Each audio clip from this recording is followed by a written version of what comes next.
otro encuentro de parejas donde empezamos el estudio que tenemos sobre el lugar más importante de la tierra. Como pensar en ese lugar, el lugar más importante en la tierra. Y hablamos del hogar. El hogar cristiano, el hogar temeroso de Dios, la familia, el matrimonio. Y en el estudio, el último estudio, pensamos que hablamos que íbamos a usar 3 palabras para hablar de este lugar más importante de la tierra. El lugar que Dios estableció en el principio, en el tiempo pasado, cuando creó el hombre y la mujer y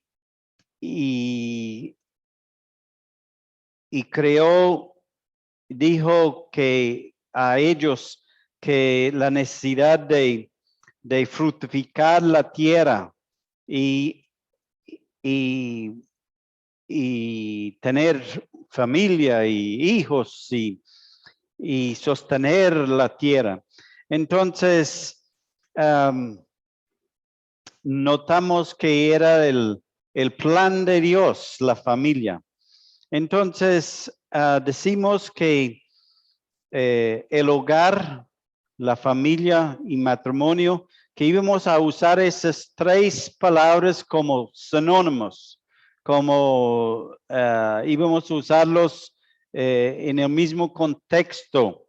Entonces, que el hogar nos hablaba de el ambiente, el lugar.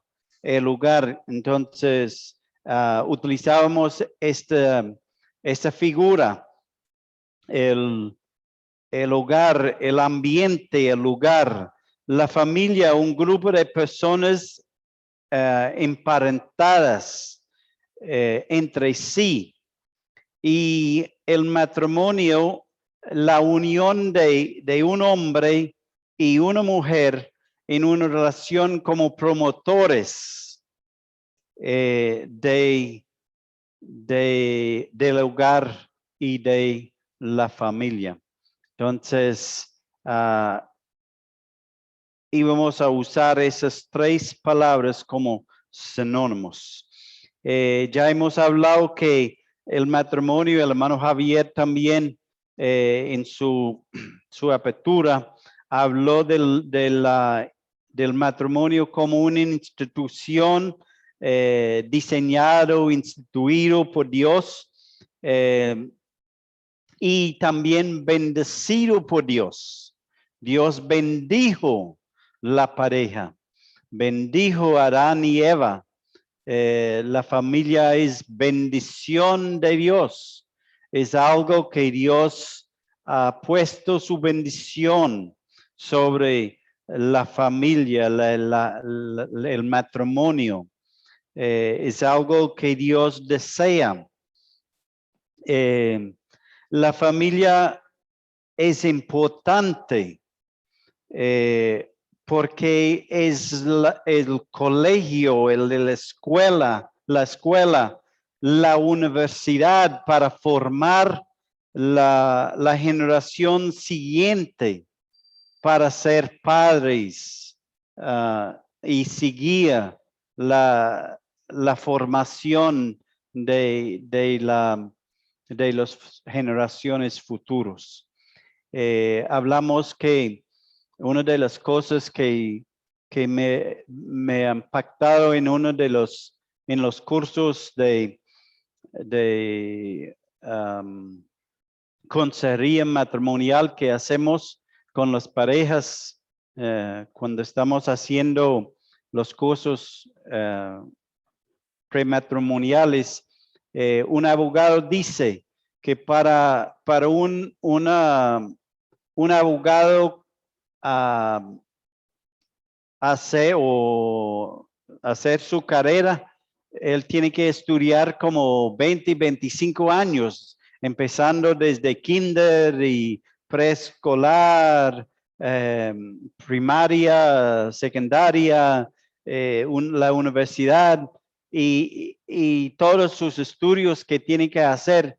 Es como 20, 25 años de estudio para una carrera que dura unos 20, 25, 30 años de carrera. Pero ¿cuál es el colegio para el matrimonio? ¿Cuál es el colegio, la universidad donde aprendemos a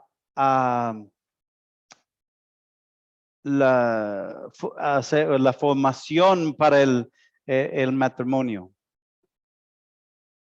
Y no hay en realidad, pero es el hogar. Nuestros hogares deben ser el lugar donde aprendemos. Pero en realidad, tristemente, la mayoría de los hogares no dan las enseñanzas, la formación que necesitamos para llevar un matrimonio conforme al principio de Dios. ¿Cierto? Si somos honestos, no, los hogares no dan la formación que necesitamos en realidad. Entonces, miramos en el otro estudio que los padres, en realidad cada padre tiene un título profesional dado por Dios para enseñar a nuestros hijos. Pero cuando pensamos en realidad, ¿qué clase de educación estamos dando a nuestros hijos? ¿Qué clase? Y hacemos la pregunta, ¿cierto? Si el profesor del colegio donde están asistiendo mis hijos, si este profesor está está enseñando a mis hijos como yo estoy enseñando a mi hijo, preparándolo para el matrimonio, para ser padre y para ser esposo o esposa. Si este profesor está enseñando a mis hijos la matemática, la ciencia, etcétera, etcétera, como yo estoy enseñando a mis hijos de cómo ser padre, cómo ser madre, cómo ser esposo, etcétera, etcétera, ¿cuál sería la reacción mía? ¿Cierto? A ese profesor. También hablamos de la responsabilidad como padres de entrenar a nuestros hijos, de instruir a nuestros hijos. Entrenar no es gritar de la cocina, ¿cierto? Hablamos de eso. No es gritar órdenes de la cocina. No es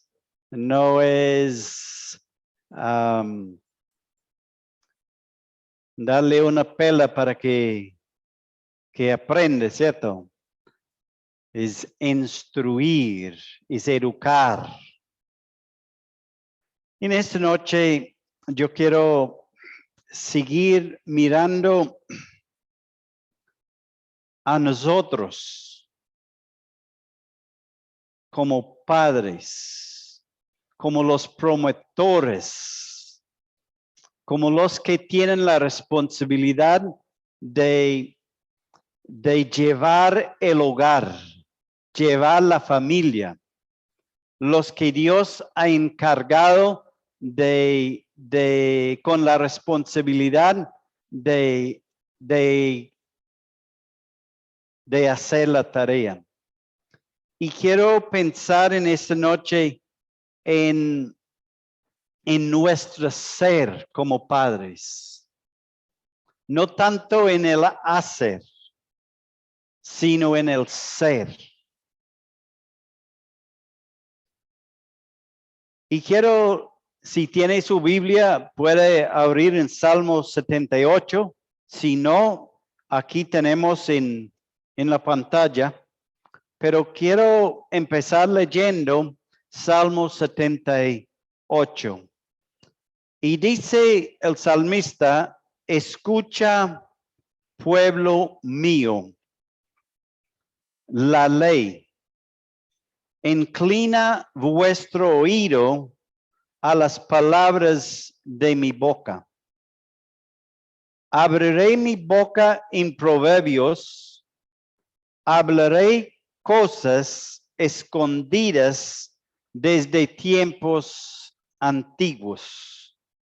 No va a hablar cosas nuevas, va a hablar cosas que son antiguas, cosas que siempre han sido, siempre son.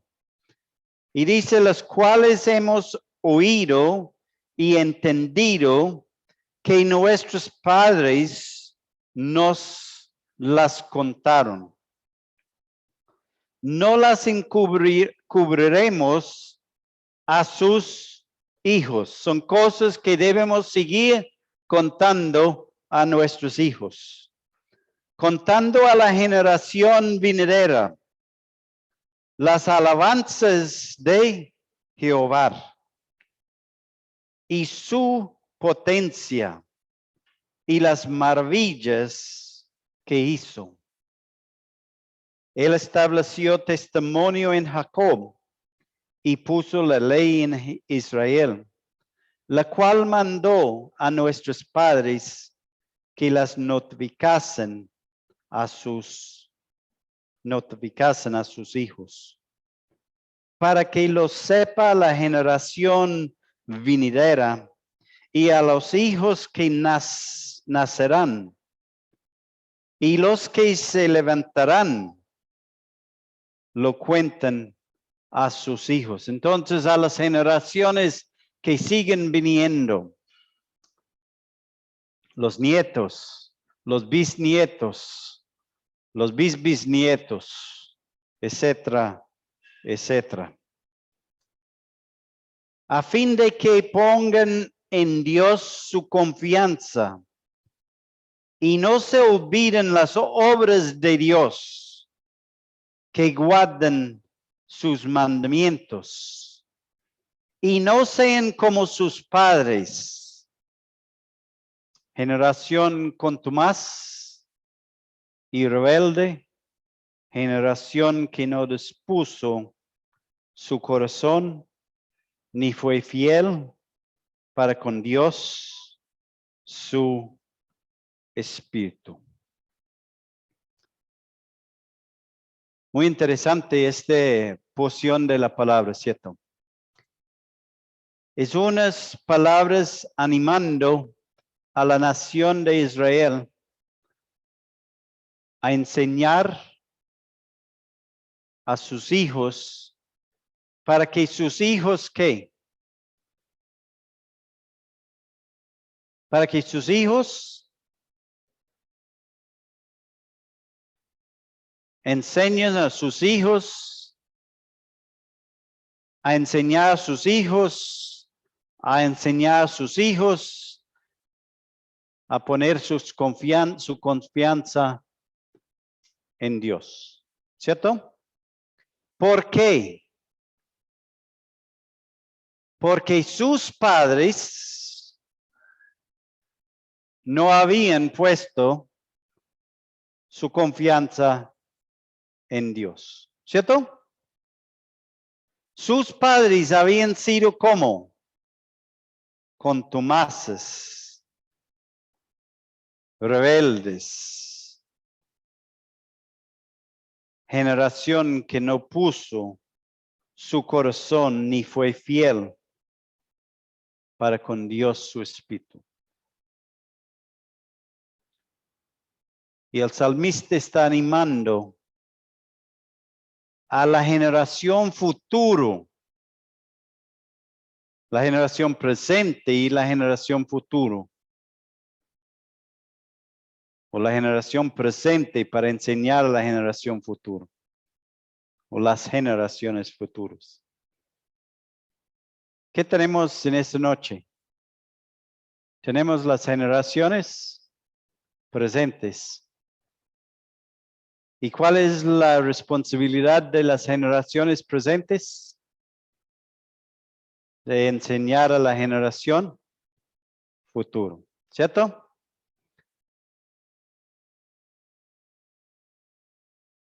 Somos los promotores. Somos los que tienen la responsabilidad de enseñar, de llevar, si somos padres, si somos abuelos, si no somos todavía no somos padres, tenemos que programarnos para el futuro.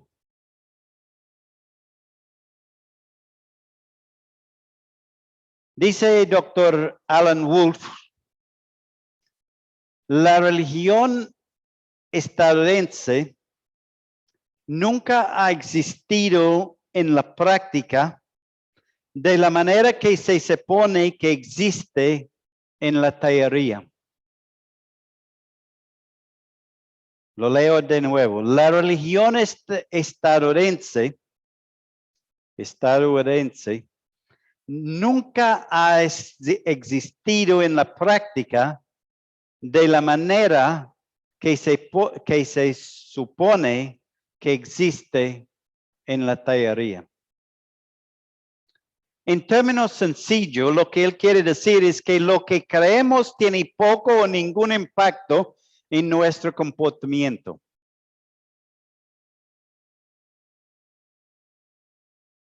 Más o menos lo que quiere decir, ¿cierto?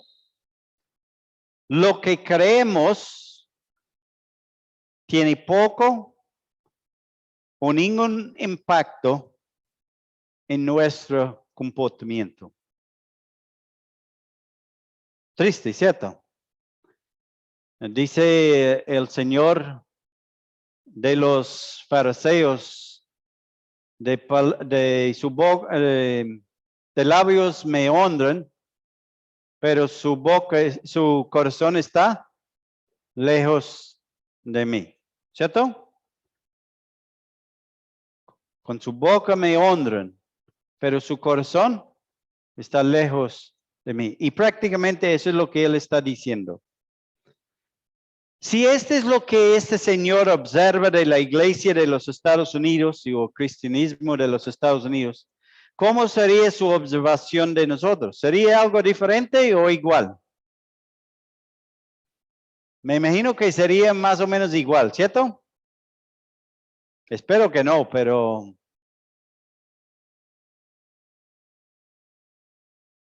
cuando miramos las estadísticas de los Estados Unidos sobre la familia, el divorcio, embarazos fuera de matrimonio, todos esos asuntos entre el mundo y el cristianismo.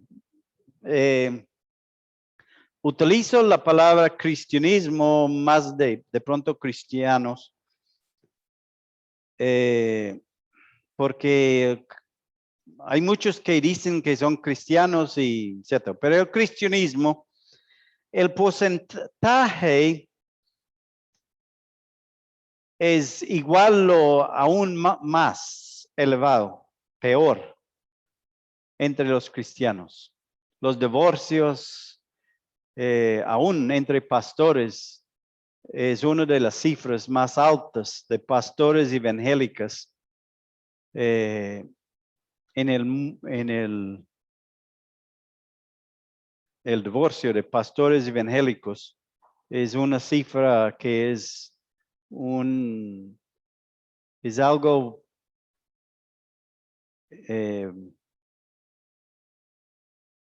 es para ser, no es para ser orgulloso, ¿cierto? Es de vergüenza. Los pastores que se divorcian. y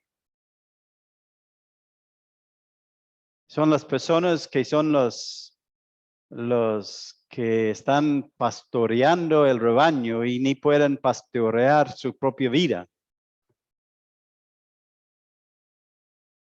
Nos muestra que tenemos un problema como iglesia, como cristianos. Esto nos enseña que no es suficiente que un hogar cristiano sea identificado como tal por las Biblias y libros cristianos que hay en su biblioteca. No es suficiente. Está bien. Chévere que está, y animo a los hermanos que compren libros cristianos, que tienen su Biblia de estudio. Le animo a tener una Biblia de estudio en la casa en vez de usar su celular. Es mucho mejor. Pero eso no es suficiente. O no es suficiente que un hogar cristiano sea identificado como tal por los libros cristianos que hay en su biblioteca. No es suficiente que un hogar cristiano sea identificado como tal por la música que suena de su interior. Ah, este es un hogar cristiano porque hay música cristiana ahí. Chévere, bueno. Pero no es suficiente identificar una casa cristiana solamente por la música que sale de esta casa. No es suficiente que toda la familia asista a las reuniones de la iglesia para identificarse como una familia cristiana. Es bien, es bueno. No estoy hablando mal de hacer eso. Es correcto, pero no es suficiente. Si esta es la única evidencia que su hogar es un hogar cristiana, es pobre. Debe ser otras cosas que identifican su hogar como hogar cristiano. Muchos se identifican como hogares cristianos así.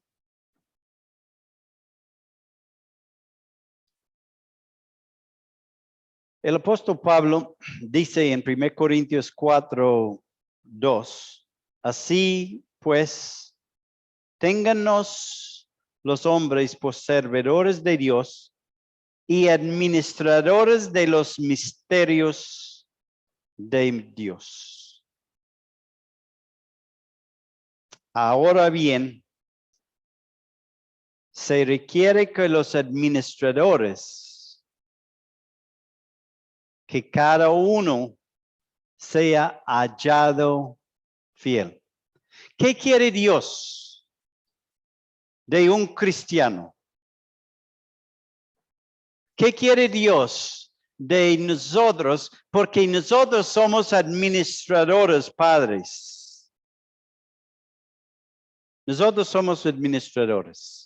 Usted es un administrador de Dios siendo padre porque sus hijos son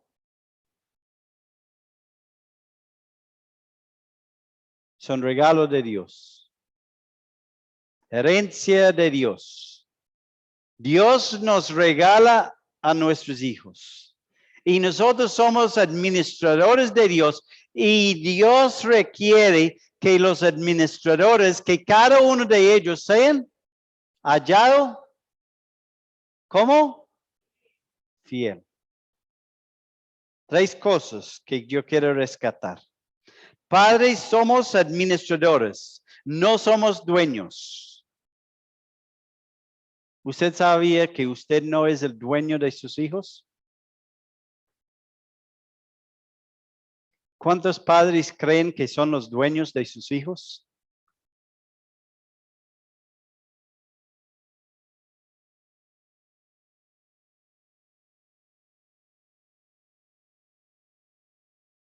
Somos administradores. Nuestros hijos han sido dados a nosotros por Dios.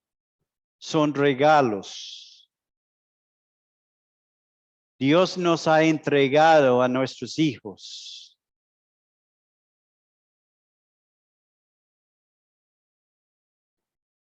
Hay que ser fiel. El ser, no el hacer. Lo que usted es.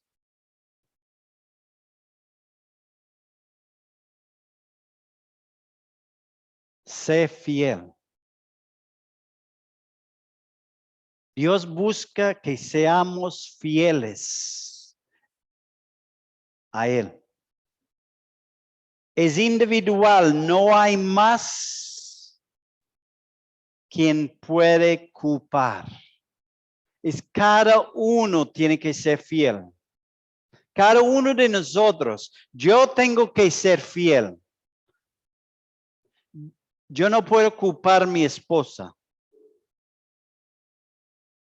Ella tiene que ser fiel. Yo tengo que ser fiel. En realidad yo soy el más responsable aún de ella, pero yo no puedo culparle a ella. Ella tiene que ser fiel. Yo tengo que ser fiel. ¿Cierto? Entonces yo no puedo buscar culpables. Yo tengo que ser fiel. Mi pareja no me ayuda. Los ancianos de la iglesia no me ayudan. La iglesia no me ayuda.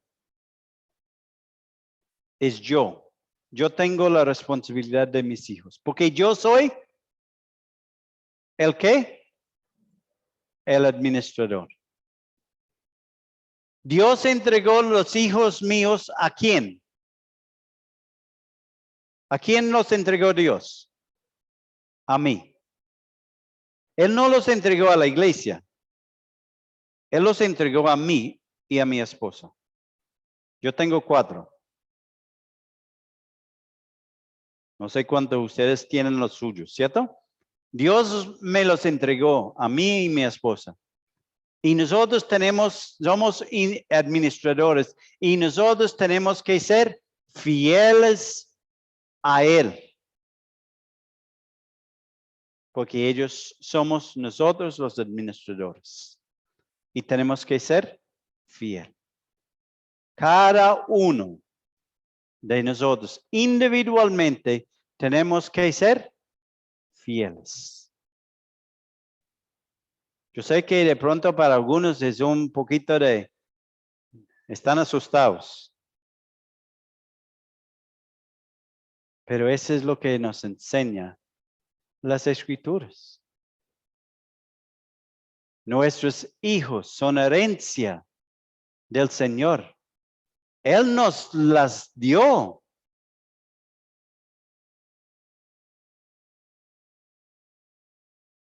¿Qué significa ser fiel?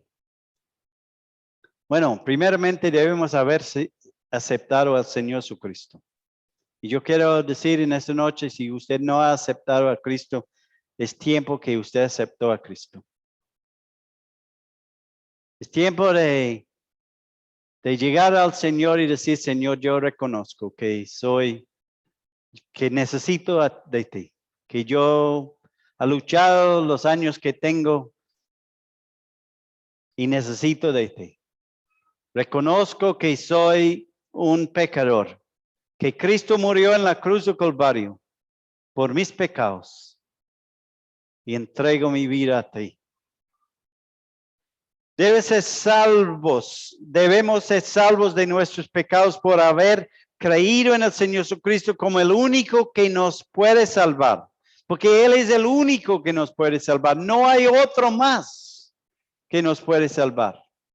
Solo el Señor Jesucristo. Muchos creen por tener la Biblia, por la música cristiana sonando en la casa es suficiente para ser un cristiano, por estar en una reunión como esta en esta noche. Pero no es suficiente. Debemos creer en el Señor Jesucristo como nuestro Señor. Dejando de ser católico, por decirle así, de ser un borracho. Pero si nunca hemos confiado en la obra redentora de Cristo en la cruz del Calvario,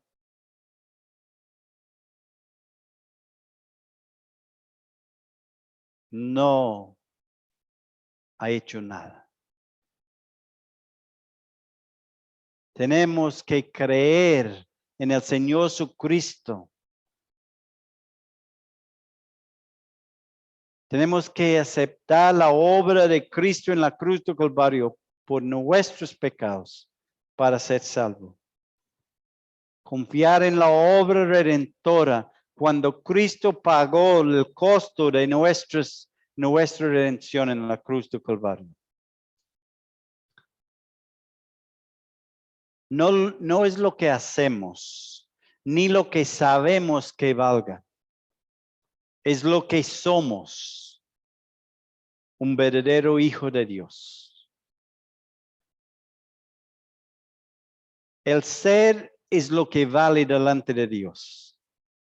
Cuando el ser está fiel al Señor, el hacer también estará fiel.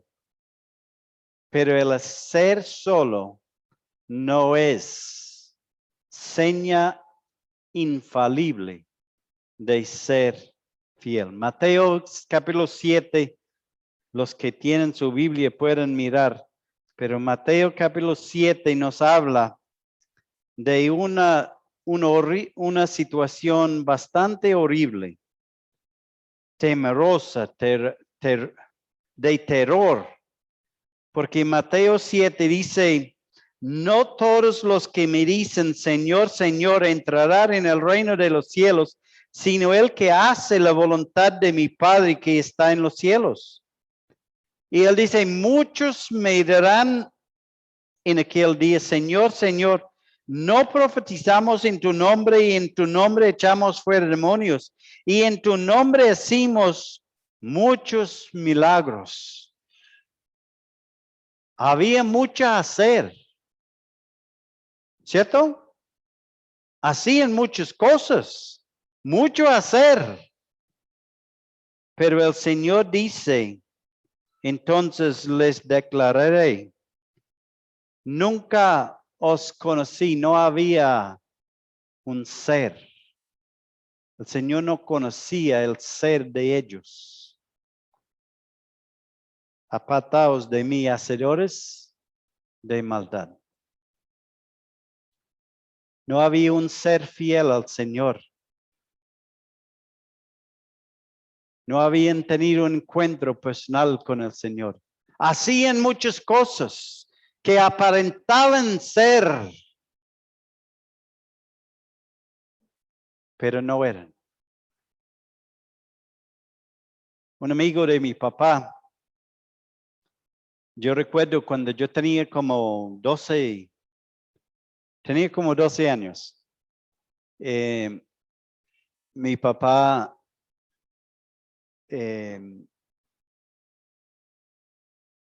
mis padres construyeron una casa nueva en la finca y invitaron un amigo de mi papá, era constructor, un maestro de construcción, y contrataron a ese amigo para construir la casa. Y él vino a mirar el terreno donde iban a construir la casa y hablar de la construcción antes de construir. Y invitaron la familia de ellos a una comida un día, un sábado, creo que fue. Y yo estaba ahí con mi papá y con él y charlando y el amigo de mi papá riéndose. Él era pastor del Señor en aquel tiempo. Y mi papá lo conocía desde su juventud. Andaban como amigos en la iglesia en la juventud. Pero él se apartó del Señor. Y él se reía. Y yo recuerdo él riéndose ahí, diciendo, él tenía, en aquel tiempo tenía él 3 hijos y después nació otro. Pero él riéndose decía, yo digo a mis hijos, no hagan lo que hago yo, hagan lo que digo yo. Y él fumaba, tomaba, hacía sus cosas. Yo recuerdo que yo encontré una colita de sus cigarrillos y ensayé fumar una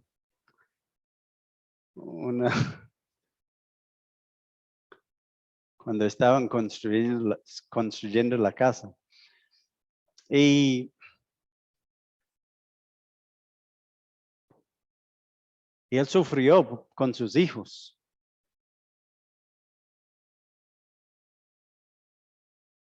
Sufrió bastante con sus hijos.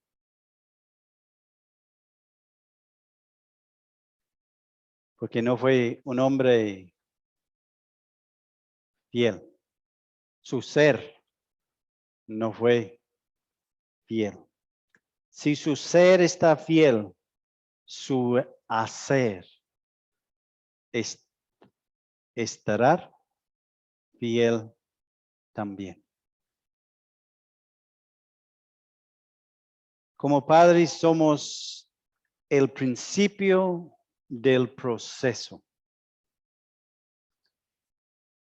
Si hay una falta al principio, seguirá en todo el resto del proceso. Nosotros sabemos, los que trabajan en una fábrica, saben del control de calidad. ¿Sabemos de control de calidad? ¿Hemos escuchado de control de calidad? Aparte de ahorrar dinero, el objetivo es que cada producto que salga de la planta sea buena, ¿cierto? De la fábrica sea buena, útil y que cumpla el propósito por lo cual fue diseñado, ¿cierto? Ese es el propósito de control de calidad, ¿cierto? El control de calidad debe empezar en las vidas de los padres. En la familia, el control de calidad debe empezar en la vida suya, en la vida de los padres. En su ser, no en lo que usted diga. Deben empezar desde usted. Deben empezar en la vida suya. Porque usted es el molde, donde empieza el producto. Si hay un daño en un molde, ¿cómo va a salir todos los otros productos? Van a salir con imperfectos, ¿cierto? En Hechos capítulo 4, versículo 13, siempre me impacta este versículo. Dice, entonces viendo el denuedo de Pedro y Juan, y sabiendo que eran hombres sin letra y del vulgo, se maravillaban y les reconocían que habían estado con Jesús. Bueno, ese versículo podemos decir, no, eso no está hablando de padres, pero me parece que tiene una aplicación tan perfecto para nosotros como padres. Les reconocían que habían estado con Jesús. Ustedes padres, nosotros padres, somos reconocidos por haber estado con Jesús.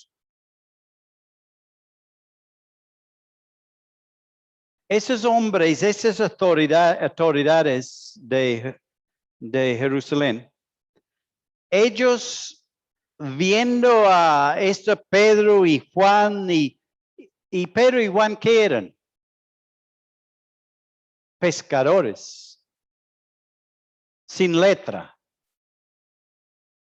Hombres que no tenían educación. Pero ellos reconocieron que estos hombres habían estado ¿con quién? Con Jesús.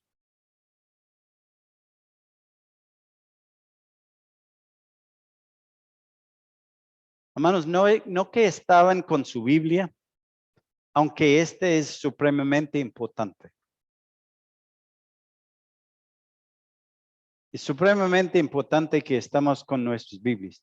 Pero lo que les decían es que estaban con Jesús. Hay una mano que dice que la Biblia puede hacernos muy arrogantes. Cuando estudiamos la Biblia solamente para estudiar la Biblia, nos hace arrogantes. Nos llena con orgullo, con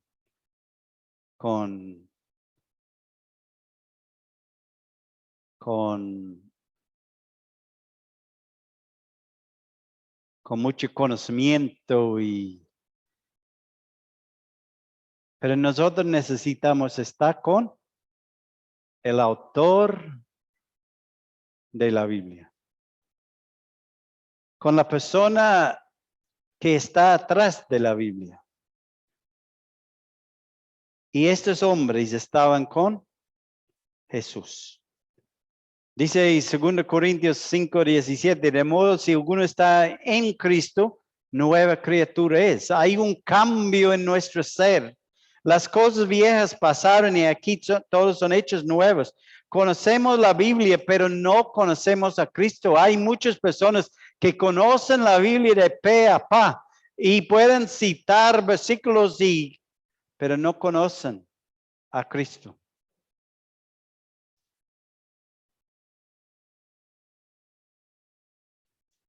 Ganamos cualquier argumento con la Biblia, pero ¿sí? Me contaron de un hombre de la César, por allá,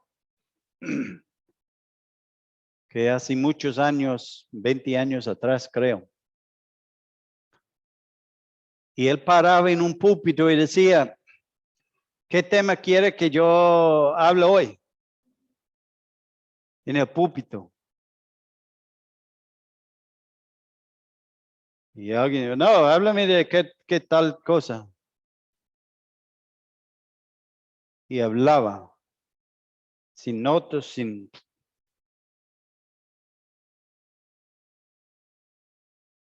Así como 20 años está en el mundo.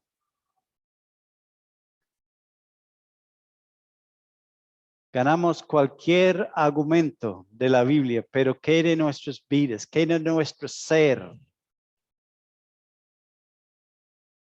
Hemos nacido de nuevo, somos nuevas criaturas en Cristo. El Espíritu Santo tiene control de nuestro ser, hermanos. Como padres, el Espíritu Santo tiene control de nuestro temperamento, de nuestro carácter, de nuestro ser como padres. O sufrimos de ira, de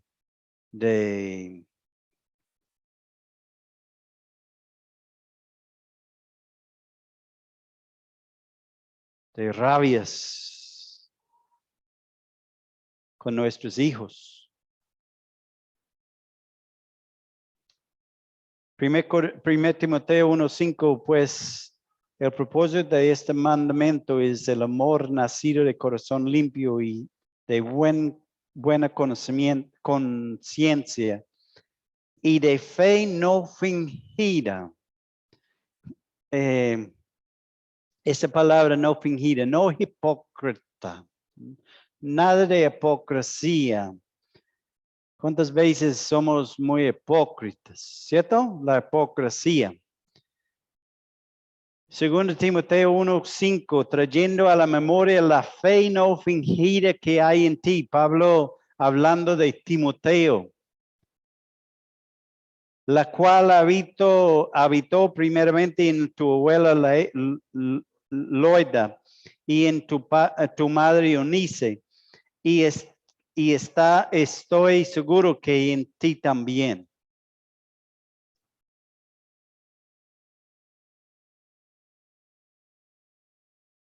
Había algo real sobre este muchacho, ¿cierto? Nada de hipocresía. Pablo, hablando de los falsos maestros en 2 Pedro 2, 2 y 3, dice, y muchos seguirán sus desilusiones por causa de los cuales el camino de la verdad sea blasfemado. Y por avaricia harán mercadería de vosotros con palabras fingidas, sobre los cuales ya de largo tiempo la condenación no se tarda y su perdición no se duerme. Con palabras fingidas. Esa palabra fingidas ahí no es la misma palabra que leímos en Timoteo. La palabra fingidas ahí es plásticas o plastas. Es la palabra griega plastas, que significa, es la palabra donde sacamos nuestra palabra hoy día, plásticos. Plástica, las sillas plásticas.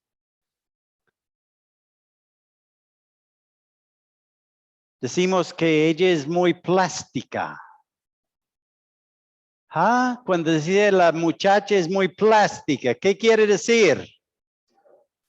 Falsa, ¿cierto? ¿Cierto que sí? No hay ninguna plástica aquí. La silla, ¿cierto?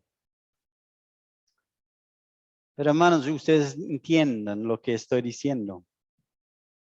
No, no debe ser nada plástica en nosotros como padres.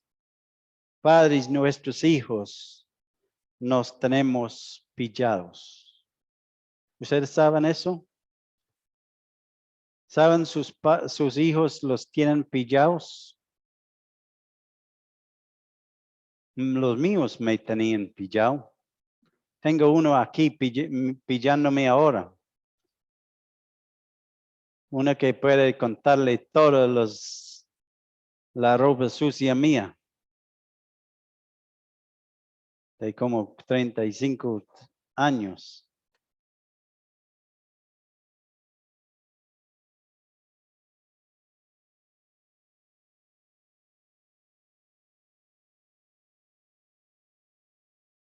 La mosca en la pared. Si las moscas en las paredes de su casa pudieran hablar. ¿Ah? ¿Qué historias nos cuentan? Aparte de la que ustedes andan atrás de ellas con la...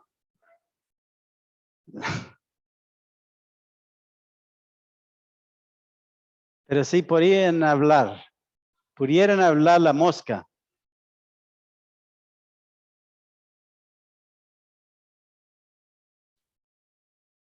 ¿Qué nos cuentan? ¿Qué observan ellos en su casa? Bueno, es un poquito chistoso, ¿cierto? Pero hay una realidad en todo eso.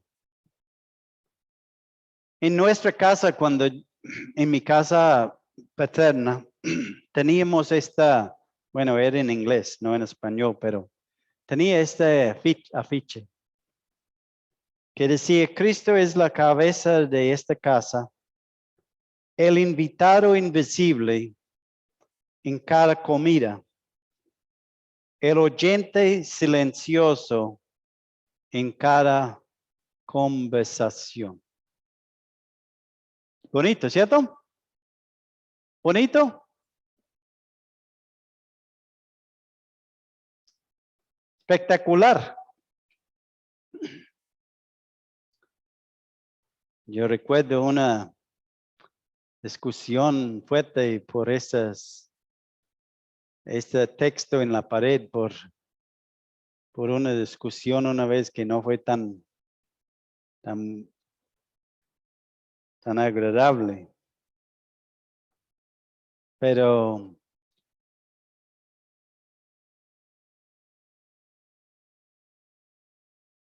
no es los moscas que tenemos que preocuparnos. Es el Dios de los cielos que está escuchando, que está presente en nuestras casas, escuchando las conversaciones de nuestra casa. Hemos pensado en eso, que Dios está presente en nuestras casas.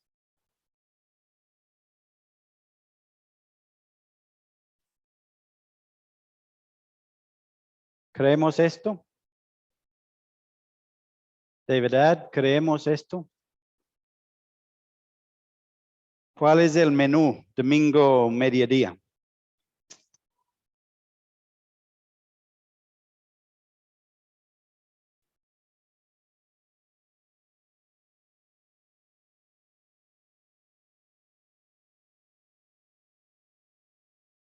El predicador,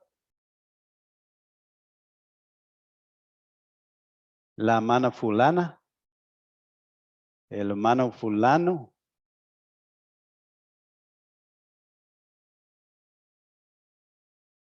el niño de los hermanos tales, ¿cierto? La crítica de esto, la crítica de aquello.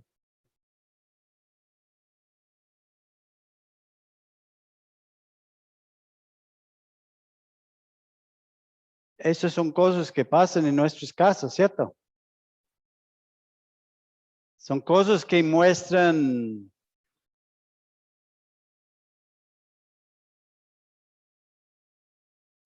y el que es cabeza de nuestra, que decimos que es nuestra cabeza de nuestra casa, está escuchando las conversaciones, ¿cierto? Hay una necesidad hoy que los padres tomen en serio su responsabilidad de ser fiel en su ser para que puedan levantar a sus hijos en el temor de Dios y instruirlos en la palabra de Dios.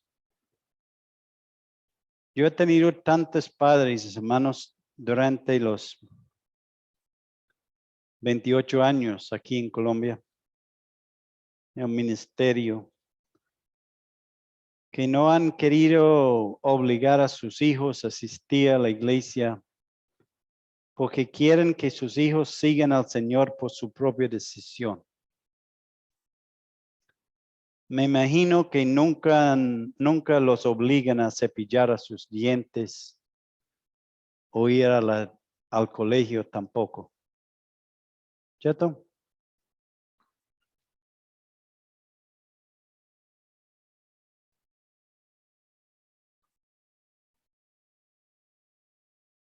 Esto parece muy noble, pero es contrario a la palabra de Dios. Y lo triste es que tiene consecuencias eternas para nuestros hijos. ¿Sabemos esto?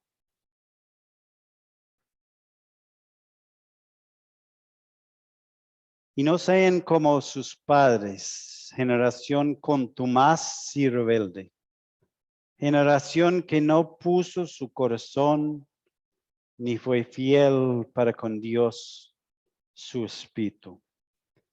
Que nuestros, me impactó este hermano pensando en esa hoy, añadí este pedazo hoy, que nuestros hijos sean mejores que nosotros. ¿Usted quiere que sus hijos sean mejores que usted? ¿Mejores cristianos que usted? ¿Mejores, más fieles al Señor que usted? Yo pensé en eso como no iguales, sino mejores. Ese es el deseo que tenemos para nuestros hijos. Buscamos la excelencia espiritual de nuestros hijos en un mundo perverso y corrupto.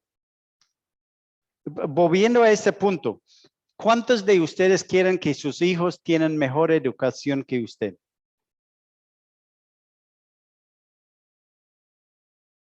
Nadie.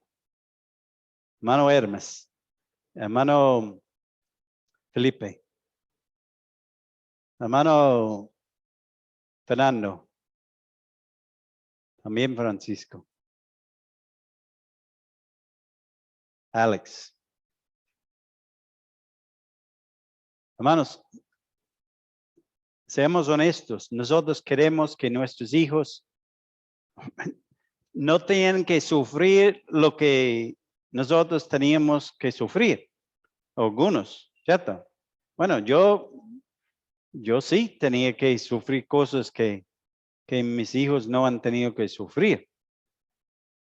Yo no nací en un mundo de plata. Mis padres no tenían plata. Mis padres tenían que sufrir. No, bueno, nosotros no sentimos, no sufrimos en un sentido. Yo sé que yo no me gustó las pantalones que mi mamá me hizo de todos cuadritos, y los niños de colegio me burlaban de estos pantalones cuadrados que ella nos hizo a mí y mi hermano, de pronto de una tela que ella compró de promoción o no sé, pero no me gustó, ¿cierto? Porque no teníamos plata, no, estábamos pobres en un sentido, porque mi papá tratando a pagar una finca que había comprado y uno, ¿cierto? Hay cosas que uno no, pero uno no quería que sus hijos pasen por cosas que uno pasó.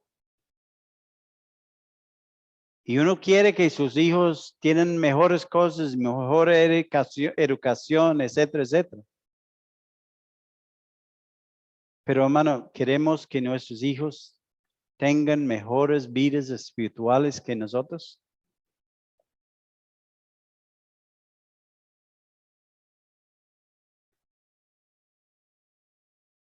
Una cosa que vamos a hablar más adelante de eso, muchos padres tienen culpa por sus propios pecados pasados y sienten que no pueden corregir sus hijos o instruir sus hijos porque no tienen la, ¿qué? La autoridad o la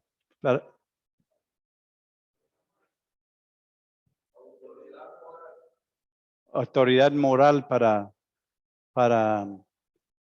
hablarles. Hermano, ustedes tienen la autoridad moral. Si usted ha llegado al Señor y a pedir perdón al Señor por sus pecados, reconocido su pecado, usted tiene la autoridad moral. Porque ¿dónde está su pecado? ¿Dónde está? Dice el Señor está en, el Señor ni sabe dónde está. Él dice, la Escritura dice que está en la parte más profunda del mar. El parte más profundo del mar es aquí a San Pedro. ¿Y quién va a ir allá para buscarlo? Ni un submarino puede llegar allá. Y aun si sus hijos quieren tirarlo en su cara, usted tiene la autoridad de la Escritura para hablarles, ¿cierto? Engendrar a un hijo es un acto de un momento. ¿Sí? Engendrar un hijo es un acto de un momento. Ser un padre efectivo a un hijo es una disciplina de vida. ¿Estamos de acuerdo? Engendrar un hijo es un acto de un momento. Usted puede engendrar un hijo en un momento. 5 minutos de placer.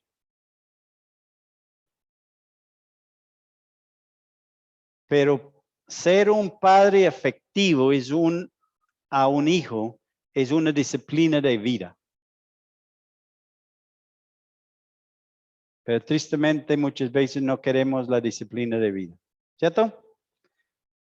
Uno de los problemas de la sociedad en que vivimos es que no tenemos padres que aman a Dios con toda su alma, mente y corazón y fuerza, lo suficiente como para enseñar a sus hijos a hacer lo mismo.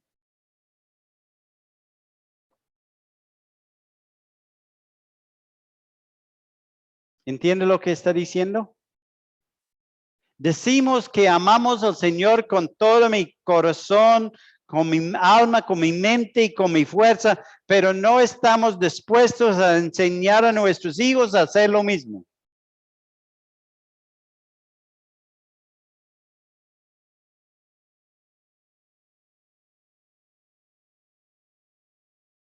Para pensar, ¿cierto?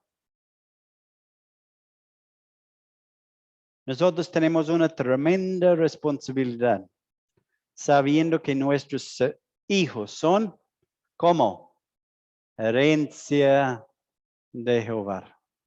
Y nosotros somos administradores. Una pregunta indiscreta. Unas preguntas, dos preguntas. Indiscretas y algo confrontivas.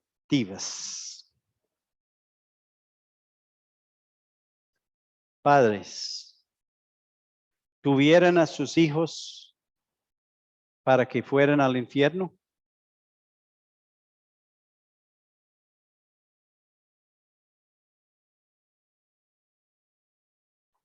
Yo sé que los tienen en el rincón del ring, ¿cierto?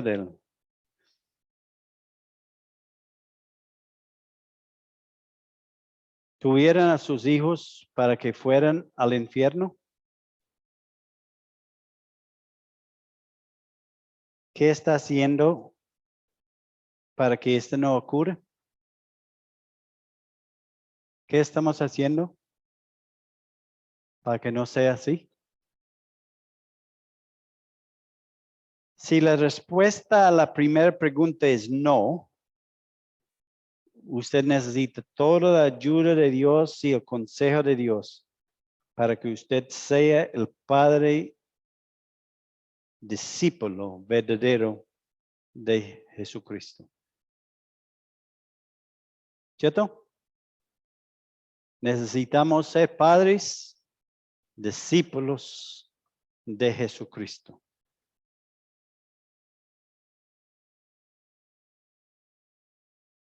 Y discípulo, ¿qué es un discípulo?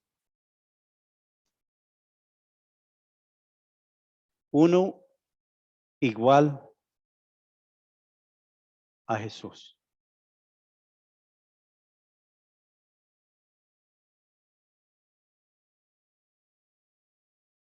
Uno que tiene el mismo carácter, que sigue el ejemplo, ¿cierto?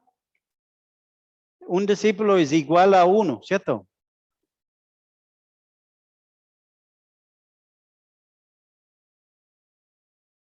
Hermanos, que el Señor nos ayude.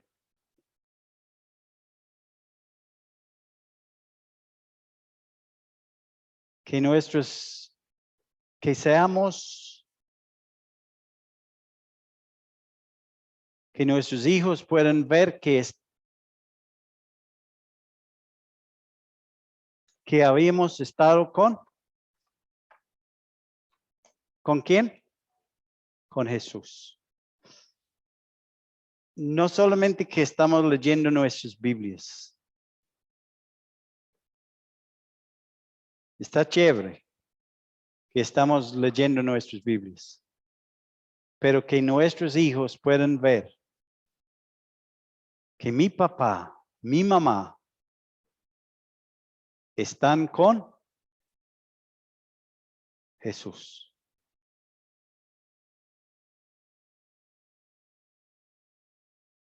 Porque si no es así, hermanos,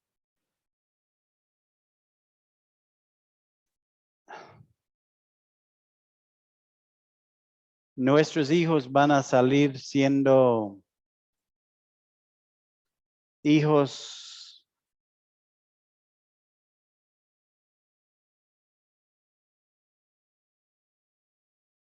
menos, bueno, como el contumaces, ¿cierto?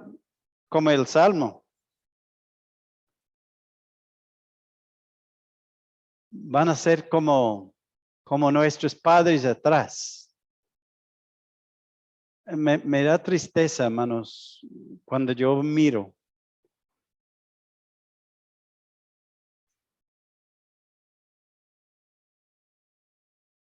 En vez de ver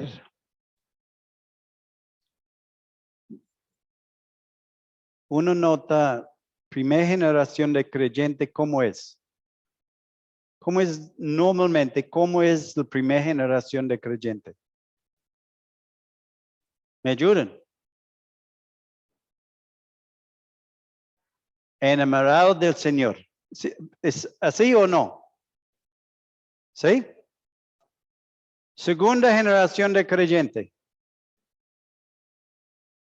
Menos. ¿Estamos de acuerdo o no?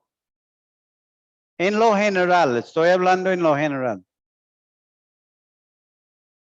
Tercera generación de creyente. Menos. ¿Así es o no? En lo general. Estoy hablando en lo general. No estoy hablando de... Hay excepciones.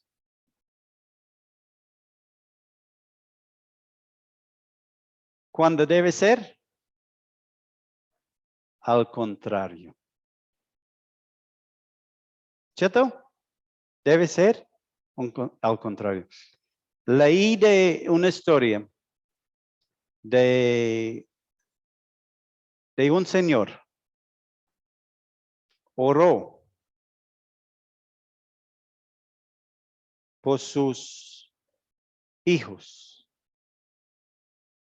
por sus nietos, por sus bisnietos, por sus bisnietos, tatanietos, bueno, tatanietos, y sus tataranietos, bueno.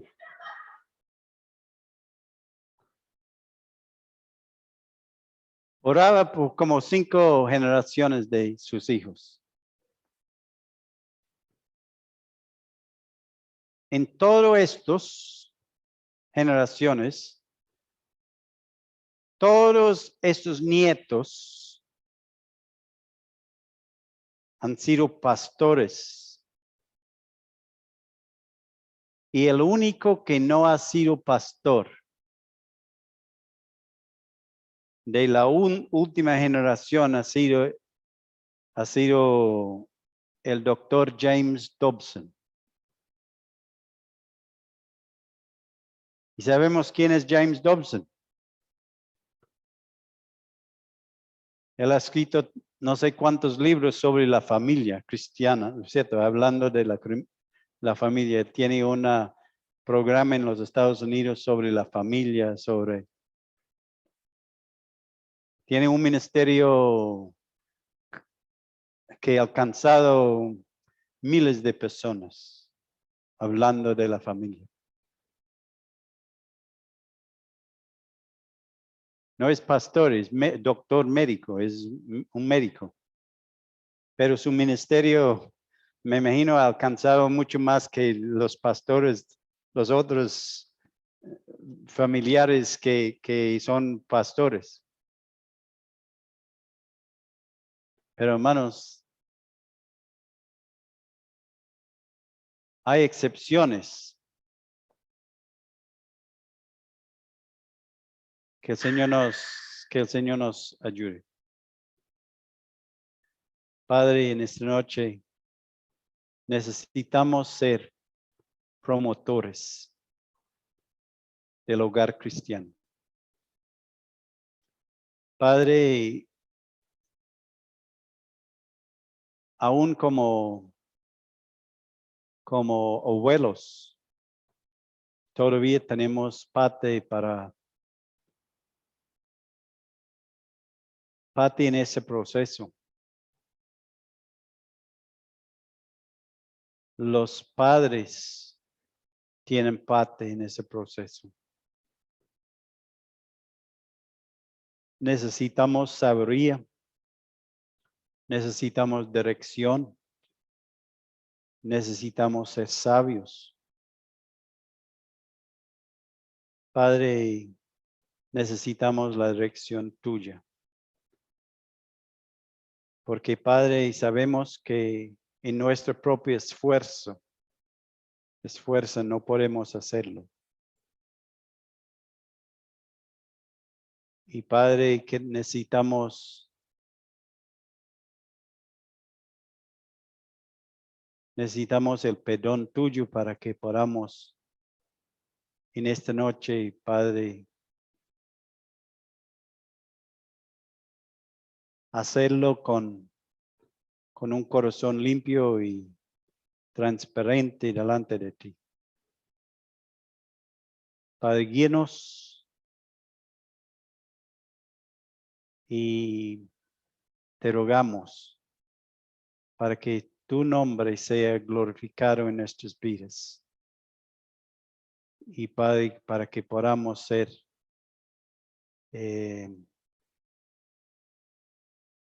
estos facilitadores para crear cambios,